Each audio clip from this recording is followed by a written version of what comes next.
Hello ವೀಕ್ಷಕರೇ, ಇಂದು ನಿಮಗೆ ಒಂದೇ ಒಂದು ಪ್ರಶ್ನೆನ ತಂದಿದ್ದೇನೆ. ಅದು ಬಹಳ ಮುಖ್ಯವಾಗಿದೆ. ಉತ್ತರ ಗೊತ್ತಿದೆ ತಿಳಿಸಿ. ಭಾರತದಲ್ಲಿ 3 ಗಂಟೆಗೆ ಸರಿಯಾಗಿ ಸೂರ್ಯೋದಯವಾಗುವ ಸ್ಥಳ ಯಾವುದು? ಹೇಳಿ ನೋಡೋಣ.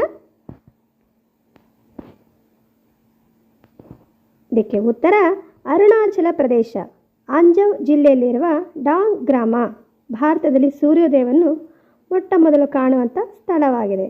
ಇದು ಭಾರತದ ಪೂರ್ವದ ತುದಿಯಲ್ಲಿದೆ ಮತ್ತು ಇಲ್ಲಿ ಸೂರ್ಯೋದಯವು ದೇಶದ ಇತರ ಭಾಗಗಳಿಗಿಂತ ಮುಂಚಿತವಾಗಿ ಸಂಭವಿಸುತ್ತದೆ.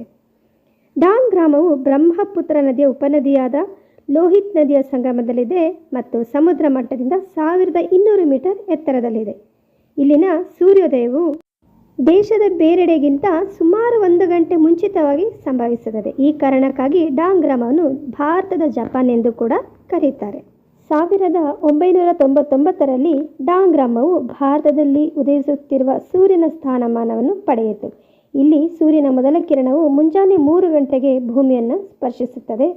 ಅದು ನೋಡೋದಕ್ಕೆ ತುಂಬಾ ಚೆನ್ನಾಗಿರುತ್ತೆ.